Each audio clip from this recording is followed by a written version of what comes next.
La sécurité est notre plus haute priorité et nous devons absolument nous assurer de l'adéquation entre les dépenses, les défis, les actions qu'il faut mener pour les relever afin d'atteindre les résultats concrets. Le Conseil présidentiel de transition et le gouvernement doivent garantir que les projets des ministères s'inscrivent dans cette démarche et concourent à l'atteinte de ces objectifs. Dans le cadre de ce budget rectificatif, il faudra mobiliser les moyens qui permettront à l'État de satisfaire aux besoins de relèvement engendrés par les dégâts causés par l'insécurité sur les plans économiques et sociaux. Le Comité national de sécurité mis en place devra guider et orienter les forces de l'ordre et aura la charge de s'assurer avec elles de la pertinence du plan stratégique de sécurité. Parallèlement, il y a lieu de veiller à l'opérationnalisation, au renforcement et à l'harmonisation des services de renseignement à travers l'activation du décret portant création de l'Agence nationale d'intelligence.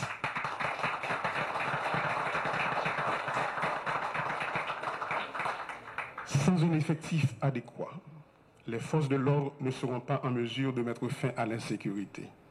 Fort de ce constat, cette année même, plus de 3000 recrues seront formées pour combler le déficit en nombre de troupes sur le terrain, au niveau de la police et au niveau des forces armées d'Haïti.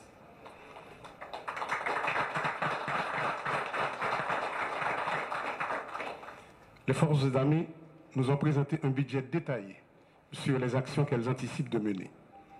Monsieur le Premier ministre, le ministère de l'Économie et des Finances et celui de la Planification doivent s'assurer de l'exécution effective de ce budget. Nous ne sommes pas en temps normal, il faut agir dans l'urgence pour éradiquer la violence.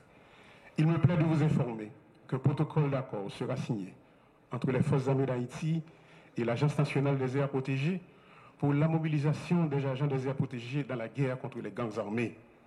De plus, les démarches sont en cours pour un support aérien et maritime de façon à mieux protéger nos frontières maritimes et terrestres. Il est important de développer l'aspect de la lutte contre les enfants impliqués dans les gangs armés. L'État devra prendre les mesures afin de prévenir et empêcher l'enrôlement des enfants et des jeunes dans les gangs armés. De plus, il faut renforcer la Commission nationale de désarmement, de démantèlement et de réinsertion, comme d'ailleurs le souhaite le Premier ministre Alexis Dié-Fils-Aimé. Le déficit de gouvernance de l'État est l'un des points essentiels auxquels il faut s'attaquer. Il produit un effet néfaste sur la crédibilité de l'État auprès de la population, dans la mesure où il ne coïncide point avec l'établissement d'un terrain de jeu égal pour tous dans un contexte de capture de l'État par certains groupes.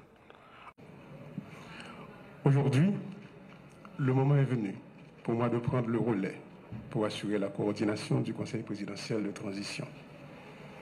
Permettez-moi d'abord de reconnaître et de saluer les efforts de ceux qui m'ont précédé à ce poste. Cher ami Gadi, cher ami Leslie, merci. Je salue également les organisations signataires de l'accord de Mondana, qui ont placé leur confiance en moi pour les représenter au sein du Conseil présidentiel de transition. Le chemin est ardu et rempli d'embûches, mais nous nous attelons à la tâche. Cette passation aujourd'hui revêt un caractère symbolique, mais combien important, parce qu'elle démontre notre engagement envers l'alternance. Le travail doit se poursuivre. Il s'articule bien entendu autour des axes fondamentaux de la transition. La question sécuritaire, la gouvernance, le redressement économique et les élections. Il y a urgence, car les populations de l'Ouest et de l'Artibonite, pour ne citer que celles-là, requièrent des interventions concrètes et rapides de l'État pour se remettre des méfaits de la violence exercée sur elles. Nous tenons à saluer leur courage. La violence est instrumentée par des trafiquants de tout acabit. Drogue, organes et personnes, armes et munitions, sans oublier les entrepreneurs politiques et certains éléments du secteur des affaires. L'insécurité a créé des besoins additionnels et exerce une pression sur les ressources déjà insuffisantes que l'État devrait canaliser, par exemple, vers la santé, l'éducation, l'épanouissement des jeunes. Peuple haïtien, ça fait plus passer 20 années depuis ma parlé sous effondrement système économique qui arrivait créer tellement misère et inégalité sociale dans le pays panois. Et en 2016, les maps sortis dans le Parlement ont été annoncés combat sous gros défis, problèmes économiques et inégalité sociale. Moi, j'ai sonné l'ambi pour ça pas arriver dans le chaos cannibale, ça n'a vivre jeudi. Côté, certains monde qui dans le secteur économique et politique, ils mettent des armes dans les jeunesse pays, puis au fait,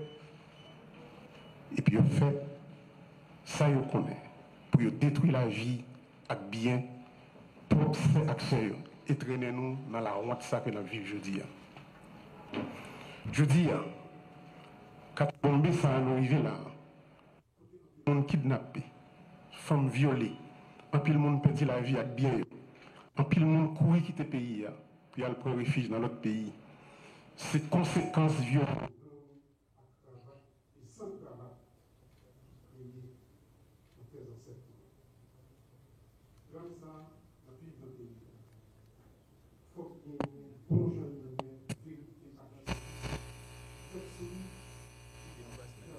Qu'on a pays d'Haïti. Je dis, 21e siècle là, oui,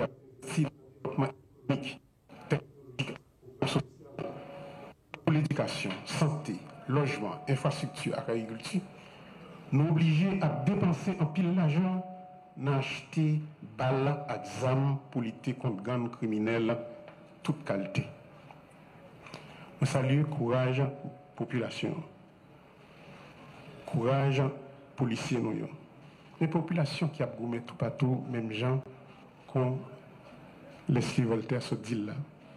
Moun dans l'ouest, moun dans la Tibonite captant de nous. Nous saluons courage. Les amis kenyans qui viennent mettre main dans la bataille que nous avons menée pour nous croire en sécurité. Nous ne pas oublier notre amis nous près de la population. Dans la mesure où il ne coïncide point avec l'établissement d'un terrain de jeu égal pour tous dans un contexte de capture de l'État par certains groupes. En résulte les dysfonctionnements que nous observons. Je crois fermement au rôle que doit jouer l'accès à l'information dans la promotion de la bonne gouvernance. Des mesures concrètes seront initiées pour la mise en place d'un système d'information ouvert au public sur les actions des différentes institutions de l'administration publique. L'appui aux institutions de surveillance, ULCC, CSCCA, CNMP, entre autres, sera maintenu. Par ailleurs, on a annoncé à la population qu'il y a des téléphones, un centre d'appel que Conatel peut le mettre sous pied.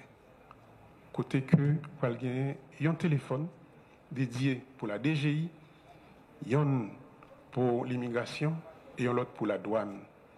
Si il y a un client, il sentit pour une raison pour l'autre, il y a des abus qui a fait, et il y a des magouilles qui a fait, téléphone ça a servi comme un téléphone d'alerte.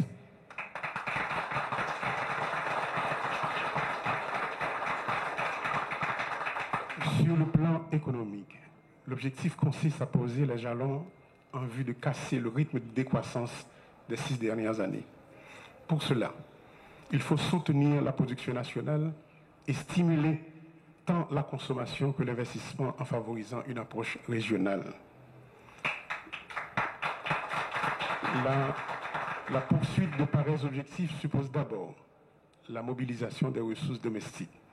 Celle-ci consiste en notre engagement réel pour la renaissance de notre pays et serviront à amorcer la croissance. Par exemple, à travers des efforts de réhabilitation et de reconstruction.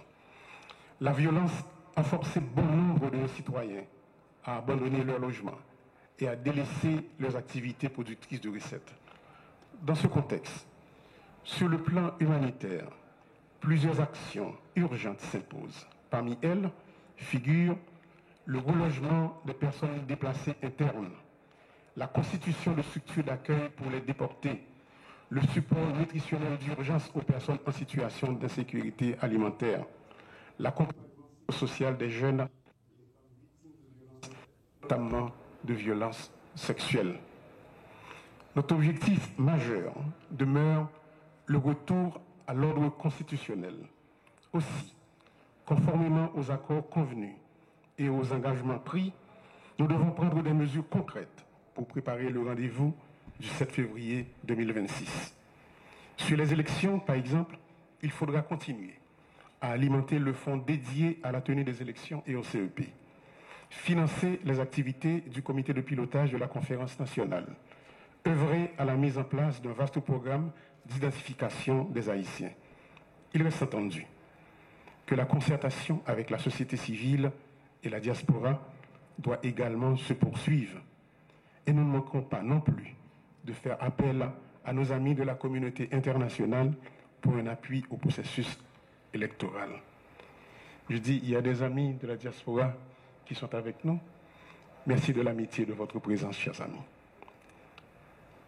Chers concitoyens, ma passion population que nous sentons douleur, souffrance, désespoir, monde qui perd famille, caille, travail, famille qui subit viol. Nous avons gourmé pour mettre fin dans ça et pour nous accompagner.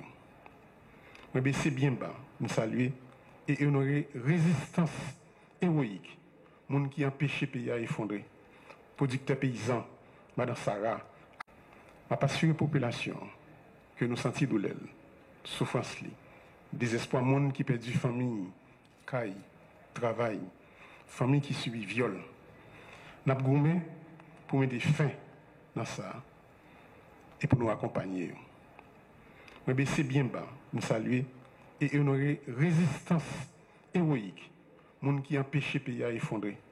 Producteurs paysans, Madame Sarah, artisans, chefs d'entreprise honnêtes, fonctionnaires l'État, policiers et militaires honnêtes, organisations sous quartier. Je vais profiter pour inviter tout le monde pour nous entrer dans la bataille contre la sécurité. Il n'y a plus de place pour les divisions. Il faut s'unir pour gagner la lutte contre l'insécurité. Au nom du Conseil présidentiel de transition, je renouvelle mon engagement pour établir la paix. Nous devons redonner l'espoir et jeter les bases d'un avenir de stabilité, d'équité et de prospérité partagée pour tous les fils et toutes les filles d'Haïti. Merci beaucoup.